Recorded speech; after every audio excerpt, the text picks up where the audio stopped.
अस्सलाम वालेकुम स्टूडेंट्स, आज हम बात करते हैं फर्स्ट ईयर के चैप्टर नंबर सेकंड की। फर्स्ट ईयर का चैप्टर नंबर सेकंड जो है असल में वो है वेक्टर्स एंड इक्विलिब्रियम्स का। इस चैप्टर के दो पोर्शन हैं, एक पोर्शन पहले वाला वो वेक्टर है और दूसरा पोर्शन जो है वो इक्विलिब्रियम का है। तो सबसे पहले हम फर्स्ट पोर्शन को डिस्कस करेंगे कि वेक्टर्स क्या होता है। यानी कि सिंपली हम सबसे पहले फर्स्ट ईयर का जो चैप्टर नंबर सेकंड है उसमें हम सबसे पहले वेक्टर को डिस्कस करेंगे। तो वेक्टर को डिस्कस करने के लिए सबसे पहले हमें फिजिकल क्वांटिटी का पता होना चाहिए। तो आइए हम देखते हैं physical quantity. Physical quantity is a term which describe measurable features of any physical phenomena. यानी कि हमारे पास फिजिकल क्वांटिटी एक ऐसा प्रोसेस है कि जिसमें हम जितने भी हमारे पास मेजरेबल फीचर्स हैं, यानी कि जिन चीजों को हम मेजर कर सकते हैं, उनकी जब हम स्टडी करते हैं, उनकी कैलकुलेशन लेते हैं, उनका रिजल्ट लेते हैं, तो वो हमारे पास एक ऐसा फिनोमेना बन जाता है कि फर्ज किया आपके पास एरिया है, आप एरिया की पैमाइश कर सकते हैं। आपके पास मैस है, आप मैस को मेजर कर सकते हैं। आपके पास स्पीड है, आपके पास वेलोसिटी है, आपके पास प्रेशर है, आपके पास मोमेंटम है। यानी कि जितनी भी आपके पास फिजिकल क्वांटिटी है उनको आप मेजर कर सकते हैं और उनका रिजल्ट ले सकते हैं। वो आपके पास फिजिकल क्वांटिटी है। इसकी एग्जांपल भी मैंने दी है, यानी कि मैस है, स्पीड है, फोर्स है, वेलोसिटी है, टेम्परेचर है, प्रेशर वगैरह वगैरह। यानी कि फिजिकल क्वांटिटी हमारे पास वो वाली क्वांटिटी होती है कि जिसको हम मेजर कर सकें, जिसमें मेजरेबल फीचर्स हों। वो वाली क्वांटिटी फिजिकल नहीं होगी जिसको हम मेजर ना कर सकें। तो बेसिक जो है सबसे पहले समझने वाली बात यह है कि फिजिकल क्वांटिटी में हम वो चीज लेते हैं जिसकी आप पैमाइश कर सके, जिसको आप मेजर कर सके। तो मेजर आप मैस को मेजर कर सकते हैं, स्पीड को कर सकते हैं, फोर्स को, वेलोसिटी को, टेम्परेचर को, प्रेशर को। उसके बाद हमारे पास जितनी भी फिजिकल क्वांटिटी हैं उनको दो कैटेगरीज में हम डिवाइड करते हैं। पहली है स्केलर और दूसरी है वेक्टर। ये डिपेंड करती है कि उन क्वांटिटी का बिहेवियर क्या है, यानी कि वो किस तरह आप उसको लेते हैं। इसी तरह all physical quantities are defined into scalars and vectors depending upon their behaviours. यानी कि जितनी भी आपके पास फिजिकल क्वांटिटी है बेसिकली है तो दो तरह की, एक स्केलर होता है और दूसरा आपके पास वेक्टर होता है। लेकिन ये डिपेंड करता है कि उन क्वांटिटी का बिहेवियर क्या है। तो अब हम उनको देखते हैं कि स्केलर क्या है। स्केलर की डेफिनेशन सबसे पहले, physical quantities which are completely described by magnitude alone called scalar. यानी कि स्केलर आपके पास एक ऐसी क्वांटिटी होती है कि जिसको आप मेजर करने के लिए या जिसको आप कंप्लीटली डिस्क्राइब करने के लिए आपको सिर्फ और सिर्फ उसकी मैग्नीट्यूड की जरूरत होती है, यानी कि डायरेक्शन की जरूरत नहीं होती। उस क्वांटिटी को हम स्केलर का नाम देते हैं। तो जिसको आप कंप्लीटली डिस्क्राइब करते हैं ओनली सिर्फ और सिर्फ मैग्नीट्यूड से, वो स्केलर होगी। तो मैग्नीट्यूड क्या है? अब यहाँ पे एक और चीज आ गई, मैग्नीट्यूड। तो मैग्नीट्यूड क्या होती है? मैग्नीट्यूड ये होती है कि जो किसी भी फिजिकल क्वांटिटी की जो न्यूमेरिकल वैल्यू होती है, जिसके साथ कोई यूनिट आ जाए, उसको हम मैग्नीट्यूड का नाम देते हैं। मसलन मैं यहाँ पे लिखता हूं, ये नीचे लिखा हुआ है note, the numerical value of a physical quantities is called magnitude. यानी कि न्यूमेरिकल वैल्यू हो, वो वाली वैल्यू हो जिसके साथ कोई नंबर आ जाए। फर्ज किया, इसकी एग्जांपल ये है कि मैं लिखता हूं 2 किलोग्राम, 2 kg। तो ये आपके पास क्या आ गया? 2 kg। 2 आपके पास न्यूमेरिकल वैल्यू, kg साथ यूनिट आ गया, तो ये न्यूमेरिकल वैल्यू आपके पास मैग्नीट्यूड होती है। इसी तरह मैं लिखता हूं 3 मीटर पर सेकेंड, ये भी आपके पास क्या आ गई? मैग्नीट्यूड।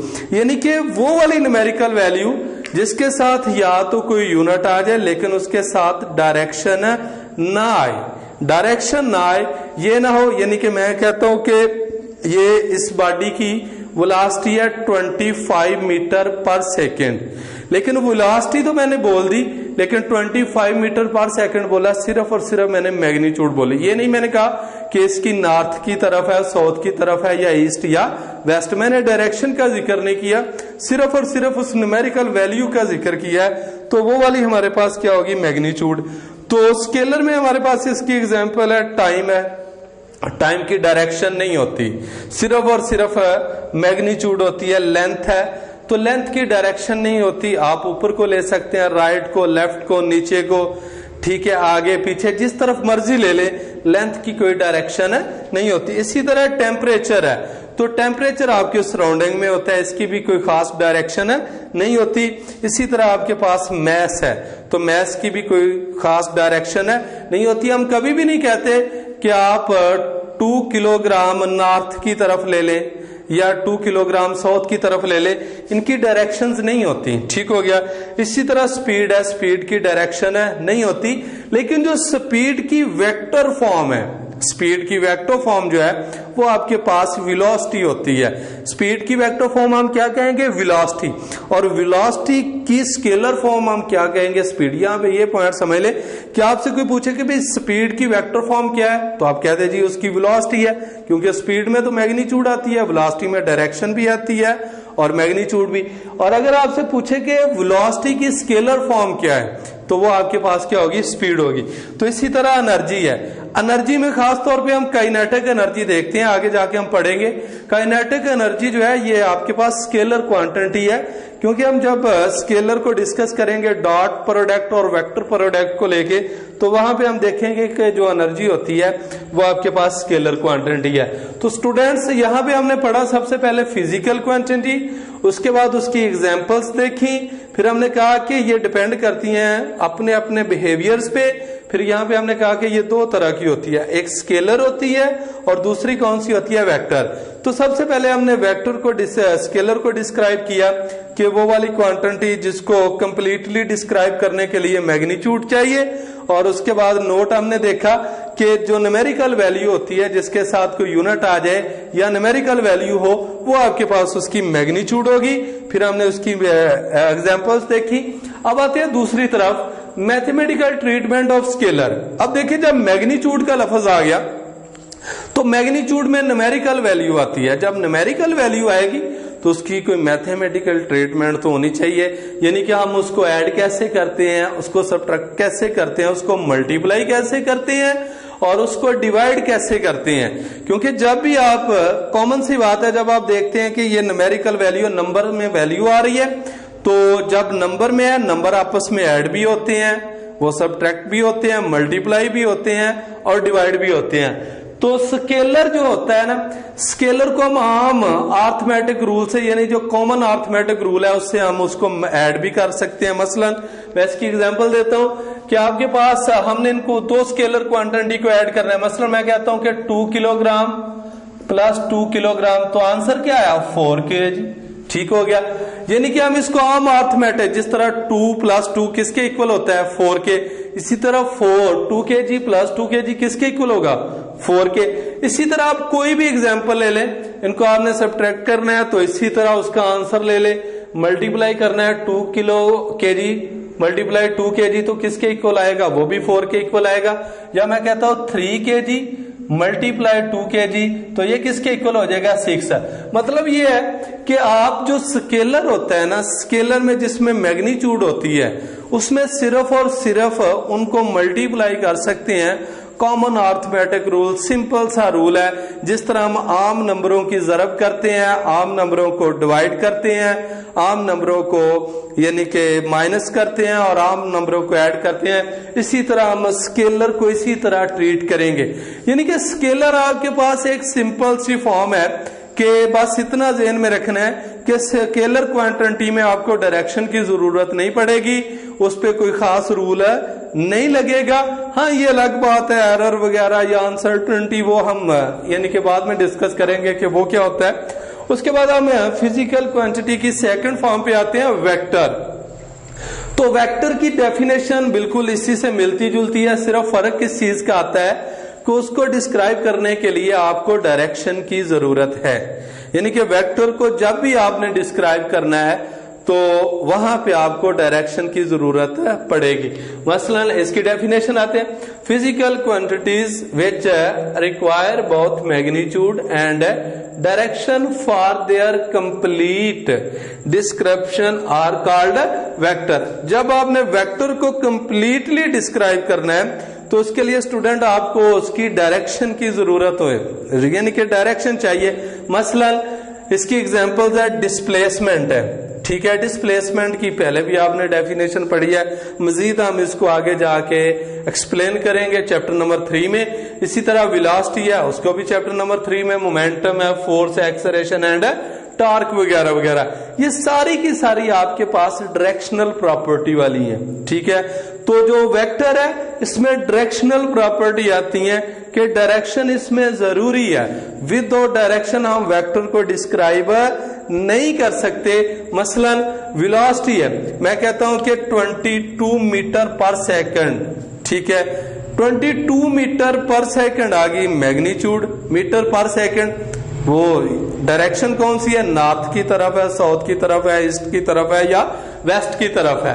आमतौर पे आपने न्यूमेरिकल की कैलकुलेशन में देखा होगा कि जब लास्ट पे आंसर आता है वेलोसिटी का या फोर्स का या एक्सेलरेशन का या मोमेंटम का या टॉर्क का, जब लास्ट पे आप आंसर लेके आते हैं तो आंसर की दूसरी साइड पे सिर्फ और सिर्फ मैग्नीट्यूड लिखी होती है, उसकी डायरेक्शन नहीं लिखी होती। न्यूमेरिकल में जब भी हम कैलकुलेशन करते हैं, ठीक है, उसमें हम मैग्नीट्यूड को लेते हैं, डायरेक्शनल प्रॉपर्टी को डिस्कस नहीं होती वहां पे। लेकिन जब हम वेक्टर की स्पेशल फॉर्म में आते हैं, चैप्टर नंबर 2 के न्यूमेरिकल्स भी आएंगे, उसमें आएगा कि हम डायरेक्शन भी साथ डिस्कस करेंगे और साथ मैग्नीट्यूड भी। बहरहाल मुख्तसर सी बात यह है कि वेक्टर एक ऐसी फिजिकल क्वांटिटी है कि जिसमें हम उसको कंप्लीटली डिस्क्राइब करने के लिए हमें उसकी मैग्नीट्यूड की भी जरूरत होती है और डायरेक्शन की भी। तो ये आपके पास एक डायरेक्शनल प्रॉपर्टी है। इसी तरह जिस तरह हमने पीछे पढ़ा था मैथमेटिकल ट्रीटमेंट ऑफ स्केलर, इसी तरह मैथमेटिकल ट्रीटमेंट ऑफ वेक्टर भी है, यानी कि वेक्टर को हम किस तरह ऐड करेंगे, उसको सब्ट्रैक्ट करेंगे, मल्टीप्लाई करेंगे या डिवाइड करेंगे।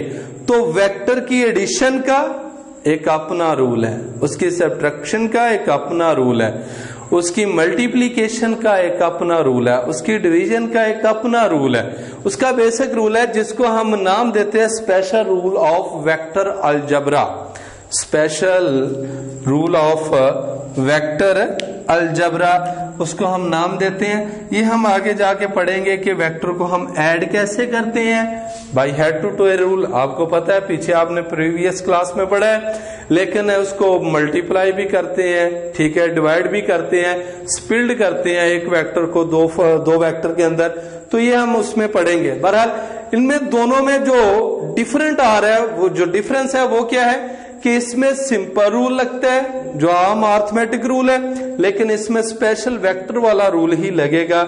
इसके अलावा हम वेक्टर को ना तो मल्टीप्लाई कर सकते हैं, ना ऐड कर सकते हैं, ना सब्ट्रैक्ट कर सकते हैं। तो वो रूल आपके पास कौन सा होगा, वेक्टर अलजबरा, ठीक हो गया। अब आगे चलते हैं वेक्टर की रिप्रेजेंटेशन, कि वेक्टर को हम रिप्रेजेंट कैसे करते हैं, वेक्टर लिखते कैसे हैं, वेक्टर बनाते कैसे हैं। तो सबसे पहले इसकी दो तरह की रिप्रेजेंटेशन है, सिंबॉलिक रिप्रेजेंटेशन और ग्राफिकल रिप्रेजेंटेशन। सिंबॉलिक यानी कि उसका सिंबल क्या है, वेक्टर को लिखने का मेथड क्या है, ठीक है। तो दूसरी ग्राफिकल, तो आज हम सिर्फ सिंबॉलिक को डिस्कस करते हैं, ग्राफिकल इंशाल्लाह कल करेंगे। सिंबॉलिक रिप्रेजेंटेशन क्या है, vector is usually represent by bold face letter, यानी कि उसको हम बोल्ड फेस लेटर से लिखते हैं। आप कोई भी लेटर ले ले, A B C D E F, कोई भी ले ले, चाहे बड़ा हो या छोटा हो, ठीक है, आपने उसको बोल्ड फेस लेटर से लिखना है। बोल्ड फेस लेटर मतलब मोटे हरूफ से लिखना है। तो ये वेक्टर का पहली फॉर्म है, यानी कि वेक्टर को इस तरह रिप्रेजेंट कर सकते हैं। उसका सिंबल ये है, मैं लिखता हूं यहां पे, उसकी एग्जांपल है बोल्ड फेस लेटर में, फर्ज किया मैं लिखता हूं ए, तो ए को मैं थोड़ा सा मोटा करके लिख दूं तो ये क्या बन जाएगा, वेक्टर। मैं लिखता हूं जी बी, तो बी को थोड़ा सा मैं मोटा करके यानी कि बोल्ड फेस लिख दूं तो ये क्या होगा, वेक्टर। इसी तरह मैं लिखता हूं सी बच्चे, तो ये क्या होगा, वेक्टर। इसी तरह मैं लिखता हूं डी, तो डी को थोड़ा सा मैंने मोटा करके लिख दिया तो ये क्या है, वेक्टर। यानी कि वेक्टर को रिप्रेजेंट करने के लिए उसका जो पहला मेथड है सिंबॉलिक, वो क्या है कि किसी भी लफ्ज को, किसी भी लेटर को आप ए हो, बी हो या सी हो, उसको आपने बोल्ड फेस लेटर से लिख देना है। तो इसका मतलब है ये वेक्टर है, ये स्केलर है नहीं है, बस ये ज़हन में रखना है, इसको सीखना है। यही आपका बेसिक है कि जिस बच्चे को वेक्टर लिखना आ गया, सबसे पहले इसका बेसिक ये डेफिनेशंस वगैरह तो याद हो जाती हैं, लेकिन ये बातें माइंड में रखने वाली हैं कि वेक्टर को जब भी आपने लिखना है बोल्ड फेस लेटर, ये पहला मेथड है कि मोटे रूप से लिखना है। इस तरह ये वेक्टर की रिप्रेजेंटेशन है। इसका दूसरा रूल ये है, यानी कि दूसरा जो सेकंड मेथड है सिंबॉलिक का, कि इसको सिंपली तौर पर आप कैसे रिप्रेजेंट करते हैं, तो वो ये है कि आप एक एरो पुट कर दें किसी भी लेटर के अप साइड पे या उसके नीचे बिलो। ठीक हो गया। तो put above a below a normal size letter, यानी कि आप कोई भी लेटर लिखें। फॉर एग्जांपल मैं एग्जांपल देता हूं, आप लिखें जी ए, तो ए के ऊपर आप एक एरो लगा दें, एरो। ठीक हो गया। तो ये आपके पास होगा इसकी यानी कि सिंबॉलिक रिप्रेजेंटेशन। इसी तरह आप बी लिखें तो बी के ऊपर आप एरो लगा दें। इसी तरह आप सी लिखें बच्चे तो सी के ऊपर एरो लगा दें। इसी तरह आप डी लिखें, डी के ऊपर ई लिखें, ई के ऊपर, यानी कि कोई भी आप लेटर लिखें उसके ऊपर आपने एरो लगाना है, तो ये आपका वेक्टर हो जाएगा। क्या हो जाएगा?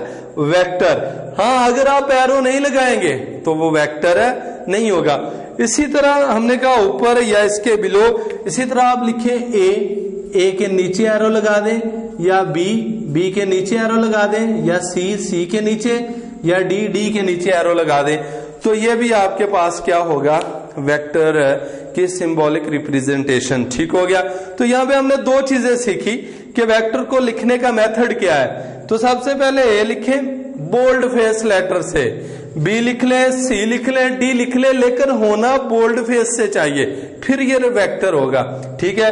या आप इसका दूसरा मेथड ये है कि आप किसी भी लेटर के ऊपर एरो लगा दें या उसके नीचे लगा दें। लेकिन बच्चे एक बात माइंड में रखनी है कि जो हमने मेथड यूज करना है पूरी फिजिक्स के अंदर, वो सिर्फ और सिर्फ हमने ये वाला मेथड ज्यादा यूज करना है। ठीक है। क्योंकि ये लिखना भी इजी है और पढ़ना भी इजी है। इससे अच्छी तरह बोल्ड फेस लिखेंगे तो ज्यादा देर लगेगी। इसी तरह हमने सिर्फ और सिर्फ ये वाला मेथड हमने यूज करना है कि आप ऊपर किसी भी लेटर के ऊपर एरो लगा दें, तो ये आपके पास वेक्टर की सिंबॉलिक रिप्रेजेंटेशन होगी। हाँ, एक गलत मेथड जो बच्चे अक्सर करते हैं वो ये है कि हमने ए लिख लिया, लेकिन वो लिख लिया बोल्ड फेस लेटर से। तो इसका क्या मतलब है? बोल्ड फेस से लिखेंगे ये ऑलरेडी वेक्टर है, लेकिन अब बच्चे क्या करते हैं, ऊपर एक एरो लगा देते हैं। ये गलत मेथड है, ऐसा नहीं करना, ये गलत होगा। ये क्या होगा?